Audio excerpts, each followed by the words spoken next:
nuestro queridísimo amigo y compañero Luis Ángel Hurtado de Comunicación Política Aplicada. Luis, ¿cómo estás? Muy buenas tardes y desde acá te mandamos un fuerte abrazo, Sherlyn, Sandra y un servidor, para revisar y registrar qué es lo que estamos viviendo en este espacio de la información vinculada pues a este entorno marcado por la pandemia. ¿Qué tal, Eric? Un abrazo a lo lejos, ahora sí. Un gusto platicar como siempre con todos ustedes. Y precisamente pues ahora, como bien tocas, estamos frente a una nueva pandemia, pero no es una pandemia tan nueva como nosotros creemos. Es una pandemia que ya ha tenido presencia, no solamente en México, sino en diferentes partes del mundo. Ahora, simplemente no le habíamos dado, digamos, la preocupación y las medidas o la atención que merece, que es esta famosa pandemia de la desinformación. Así es, un tema importante, un tema que nos cruza a todos, usuarios o no solo de las redes sociales, sino expuestos ante los medios de comunicación. Y antes de entrar en materia, pues sí, desde acá, en esta cordialidad que siempre ha embargado tu presencia por acá, resaltamos este tipo de estudios que se hacen en estos momentos tan importantes. Y vámonos directamente a revisar y registrar algunas de las preguntas de cómo nos informamos y reaccionamos sobre el coronavirus, las y los mexicanos aquí en estos espacios. Cuéntanos, hay una pregunta central en este primer informe. ¿Cómo nos enteramos los mexicanos de la existencia del coronavirus, del COVID-19? Cuéntanos en alguna medida si nos enteramos más por redes sociales o por los medios tradicionales electrónicos o por los periódicos. Cuéntanos, Luis. Pues básicamente, como bien señalas, Eric, precisamente es una pregunta clave porque nos deja ver precisamente que por dónde nos estamos informando actualmente o por dónde nos enteramos sobre esta coyuntura del COVID-19, uno pensaría que la televisión. Sin embargo, cuando procesamos ya los datos de este estudio, encontramos que las redes sociales hoy en día son nuestra principal fuente de información. El 44% de los entrevistados nos comentó que se había enterado de la presencia o de la existencia del coronavirus, del COVID-19, vía redes sociales. Y seguido, en segundo lugar, nos dijeron que estaban los portales de noticias en Internet. Si sumamos estos dos elementos, el caso de las redes sociales, que tiene el 44%, y el caso de los portales de noticias en Internet, con el 27%, casi nos da el 60-70% de los entrevistados. ¿Qué quiere decir? Que Internet actualmente es nuestra principal fuente de información de los mexicanos, dejando muy relegado con el 18% a la televisión. En ese sentido, estamos viendo que pues es algo que podemos celebrar. Pues sí podremos celebrarlo porque nos estamos enterando por este metamedio que es Internet, el cual se aglutina muchos medios de comunicación, televisión, radio, prensa y por supuesto todas las redes sociodigitales. Pero también es un aspecto preocupante porque quiere decir que los mexicanos hoy en día estamos dejando de lado a otros medios de comunicación y solamente nos estamos centrando en Internet para informarnos. Así es. Luis, acá Sherlyn Acevedo. Yo tengo una pregunta porque estaba revisando el estudio y es muy interesante ver que Facebook sigue siendo una de las principales plataformas para consultar noticias. Entonces ahí volvemos un poco atrás a emisiones anteriores que hemos tenido contigo Desde la Fuente, en donde si vemos que Facebook ya se iba con este problema de Cambridge Analytica y del uso de datos de los usuarios y todo esto, Facebook en este nuevo panorama que está frente a una pandemia, ¿cómo crees que Facebook está tomándoselo para que justo, si es en esta plataforma donde estamos leyendo las notas de redes sociales, que incluso, las notas de coronavirus que son en redes sociales, ¿cómo crees que en este sentido esta plataforma esté haciendo algo para frenar un poco la cuestión de las fake news? Porque ahí las seguimos viendo, es donde más las vemos. Yo por lo menos es donde más he rotado ese tipo he visto ese tipo de publicaciones. Y luego sigue WhatsApp. que también ahí me ha tocado ver personalmente que cómo se difunden las fake news a través de las cadenas. Exacto. Es un tema muy interesante, Sherlyn, y sobre todo porque yo he sido muy enfático que no le estamos dando la importancia analítica a Facebook, porque precisamente se está convirtiendo en el medio de comunicación más importante, no solamente en México, sino en el mundo. Y tú tocas un tema muy importante, que fue el caso de Cambridge Analytica, que precisamente destapó lo vulnerable que es esta red social ante el robo de datos personales, pero sobre todo es una red social que tampoco ha hecho mucho, y debo decirlo así claro, en el combate contra la desinformación o contra los fake news, a diferencia que ha hecho Google o lo ha hecho Twitter. El caso de Facebook solamente se ha limitado a colocar un cintillo al inicio de cada sesión, en el cual te invita a que ciertamente te informes más sobre el coronavirus. Pero eso no ha limitado la enorme presencia que hay de fake news que están circulando en su espacio público, y que hoy en día nuestro estudio arrojó que el 40% de las personas que han recibido información falsa sobre el coronavirus han sido por esta vía de Facebook, y seguido de WhatsApp con otro 40%. Estas dos redes sociales, que son también pertenecen a Mark Zuckerberg, dueño de Facebook, concentran el 80% de la presencia y de la difusión de los fake news en México, y con la coyuntura del coronavirus. En este sentido, Facebook no ha hecho mucho, a diferencia, digamos, de Twitter, que desde el año pasado puso una política más fuerte, en el sentido de que iba a frenar toda la desinformación y toda la información que tuviera que ver con cuestiones de política, para evitar la promoción y para evitar también la desinformación alrededor de lo que es el fenómeno político. El caso de las fake news en Facebook no ha hecho eso. ¿Por qué? Porque representan un mercado muy grande.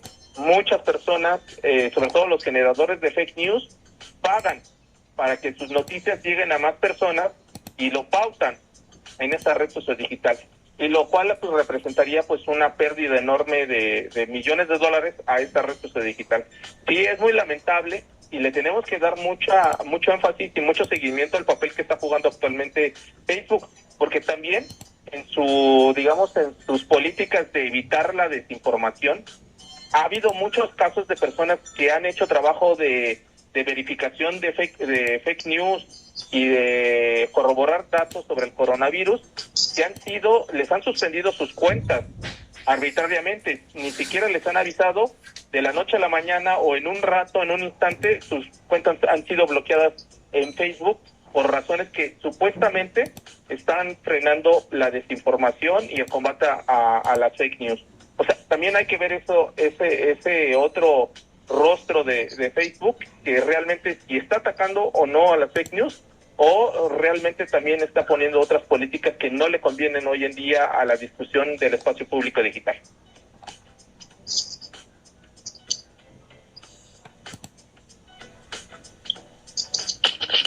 Hola Luis, aquí hablando desde la fuente Santa Sofía, siempre hablando y contando con la perspectiva de género. Primero agradecerte que muy en tiempo, y creo que una necesaria coyuntura, hagan este informe, ¿no? Doy un grupo de razones, porque creo que eso nos hace pertinente como informarnos de salud, porque pues bueno, ya llevamos otros, y también pensar cómo se hace el análisis de contenido y de la información. Y a mí me llama mucho la atención, revisando su análisis de mediático, información, actores, actrices en el gobierno y demás, que hacen una pregunta en la cual dicen que a quién del gobierno, personaje o organismo internacional le hay mayor credibilidad o legitimidad a la hora de emitir información. Y entiendo que en mayor sale como más alto nivel el López-Gatell con un 38.96, pensando en que es el especialista en, pero se me hace interesante y curioso cómo el presidente de la Nación, Andrés Manuel López Obrador, sale con un 9.61, porque sin ser especialista al final es el que informa al país y el que tiene el mayor poder en toma de decisiones, ¿no? Entonces, ¿ustedes cómo ven esa diferencia interesante, como abismal en puntaje, en punteo, y aparte también abismal de que pues son 38.96 a López-Gatell, que una creería que a las 7 de la noche todos los días, ¿no? Sin parar, intentan dar certezas a la sociedad, cómo no llega al 50% y cómo el presidente tiene 9.61, y también cómo, perdón, no mencioné estos dos más, que se me hacen interesantes, los organismos internacionales han perdido legitimidad, como la OMS teniendo un 37.40, que yo pensaría que tendría un 70 o 80 de aprobación, y los periodistas, y los periodistas, siendo los que difunden la información y siendo nuestro medio de contacto y generación de opinión pública, tienen 1.56 de aprobación. Estamos muy mal. Estamos muy mal, compañeros, y nosotros somos periodistas de radio, compañeros. Sí, perdón, Luis. No. De hecho, nosotros, cuando hicimos el estudio, lo realizamos justamente cuando tenían unas semanas de haber arrancado las conferencias diarias del subsecretario. Y precisamente lo hicimos porque es a partir de que se hace la declaración por parte de la OMS como pandemia mundial, y ya se empezaba a generar todo este ambiente de enredecimiento en los diferentes espacios noticiosos, y no se diga en las redes sociales, sobre toda esta efervescencia que se estaba dando por la propagación del COVID-19. De hecho, a nosotros nos llamó mucho la atención, y por eso decidimos incluir esta pregunta, porque días previos no debemos de olvidarnos. El tema en la agenda mediática de los medios de comunicación era precisamente la equidad de género, y toda la preocupación se estaba centrando precisamente en cómo resolver toda esta cuestión de el acoso y la violencia contra las mujeres, y cómo repentinamente se cambió, digamos, esta tendencia. Ahora, nosotros preguntamos, y como bien lo señalas, a los diferentes actores que en el espacio público son los actores legítimos para hablar, digamos, de esta coyuntura, que en este caso es el subsecretario, quien se lleva el mayor porcentaje. Nosotros en ese momento creemos o estamos convencidos de que se debe principalmente porque López Obrador días previos dijo que ya no iba a hablar del tema y que le iba a ceder toda la responsabilidad al subsecretario para que abordara el tema y que fuera la única fuente legítima para dar el día a día de lo que está ocurriendo con el COVID-19. Ahora, ¿qué ocurre con los medios de comunicación? Pues ocurre lo que está ocurriendo en todo el mundo, sobre todo porque estamos frente a una disyuntiva en la cual en el modelo pasado de comunicación, los medios de comunicación eran los actores principales para generar las agendas mediáticas. Sin embargo, con la llegada de Internet, y no se diga de las redes sociodigitales, pues estas agendas mediáticas pues han empezado a colapsar, porque precisamente ahora los ciudadanos o los usuarios de Internet deciden qué ver, en qué momento ver, y desde cualquier lugar y en el lugar que ellos decidan. Y con ello también ellos pueden expresarse públicamente de lo que ellos quieran. Pero más que eso, ellos ahora en Internet deciden a quién creerle. Y precisamente Internet, con su llegada, fue un medio que generó grandes esperanzas, pero también grandes críticas hacia los medios tradicionales, porque como en Internet existe muchísima libertad, se empezó a cuestionar el papel de los medios de comunicación tradicionales, y en ese papel pues arrojaban que no eran medios tan democráticos, porque precisamente esos medios concentraban, digamos, de qué hablar y sobre de quién hablar. Y ahora en Internet, pues no, ahora todos tenemos voz y voto. Pero ¿qué ha provocado este fenómeno? Que bueno, al principio todos decimos, que saludable ha sido esto, ha construido elementos para generar mayor democracia, mayor debate en el espacio público, etcétera, etcétera. Pero hoy estamos viendo que este modelo no es tan rico como lo creíamos, porque ha derivado en una pérdida de legitimidad principalmente de los medios de comunicación, y que vengan otras narrativas que no benefician tanto al debate público, porque tienen narrativas que han sido más hacia discursos de discriminación, discursos de odio, y lo peor del caso es que muchas de esas narrativas están actualmente encabezadas por líderes políticos. No se diga Donald Trump, que desde todos los días ha criticado el papel que han generado, digamos, los medios de comunicación. Y no solamente él, también Bolsonaro en Brasil o en otras latitudes, y no se diga también en nuestro país, que el presidente ha sido también uno de los grandes precursores de criticar y cuestionar el papel que están jugando los medios de comunicación. ¿Y qué está derivando esto? Pues que haya personas, o que existan personas, pues que ya no le crean tanto a los medios tradicionales de comunicación, y por supuesto a los periodistas. Es esta cuestión, y estamos en esta disyuntiva en la cual pues no es nada amigable y nada bonita, pero bueno, pues hay que tratar de reorientarla. He sido muy consciente de que debemos de empezar a construir narrativas distintas en el espacio público digital y dejar de lado tantos discursos de odio o de discriminación.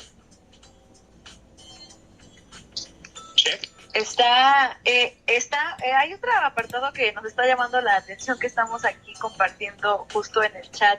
Es esta otra parte en donde vemos también, Luis, que responden también en el apartado de por qué crees las noticias, ¿no? Que te están ofreciendo, de donde las estás viendo, que en este caso es Facebook, WhatsApp, que son las dos principales. Y un 23% responde que hay un apartado que ahí ustedes ponen en otros. O sea, preguntarte qué es otros que ellos contestan, porque en el segundo lugar está la forma en que se presenta la información como respuesta, y la tercera, los encabezados. Entonces me llama mucho la atención que en esta parte de otros, pues cuáles son los otros que las personas encuestadas respondieron. Bueno, nosotros cuando hicimos este estudio, nosotros pusimos una pregunta cerrada y colocamos algunos de los indicadores que van desde encabezados, la presentación de la información, porque la información te la comparte tu familia, amigos, etcétera, etcétera.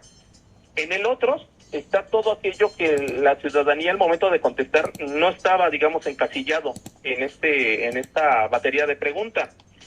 ¿Cuál fue la principal respuesta en estos otros? Pues encontramos desde ciudadanos, o sea, actores, líderes de opinión. Bueno, debo de decir ahorita que ayer cerramos el segundo estudio que es, digamos, la repetición de este estudio, y hubo dos personas que contestaron que le creían a los artistas. A uno de ellos, Thalía. O sea, a eso voy. En el otro están todos aquellos actores que forman parte y que están hablando sobre precisamente el COVID-19, que no son necesariamente los periódicos, las estaciones de radio, las televisoras y los medios digitales, sino que es todas aquellas personas que actualmente están hablando sobre esta coyuntura que es el COVID-19. Nos llamó mucho la atención que está figurando muchas personas del ámbito del espectáculo, de los deportes, y sobre todo también líderes sociales que están hoy en día también jugando un papel muy importante, digamos, al momento de hablar del COVID-19. Así es, Luis, y sin duda estos datos, pues en términos del tiempo, pues tenemos que registrar que se han vivido en las últimas semanas, y desde ya pues te invitamos la próxima que compartas con nosotros los resultados de este segundo estudio sobre cómo nos informamos las mexicanas y los mexicanos de el COVID-19, y que nos va a permitir a nosotros tener estas expresiones con datos todavía más precisos, más ubicables, con los cambios que se han vivido en la escena política, social, económica y cultural de nuestro país.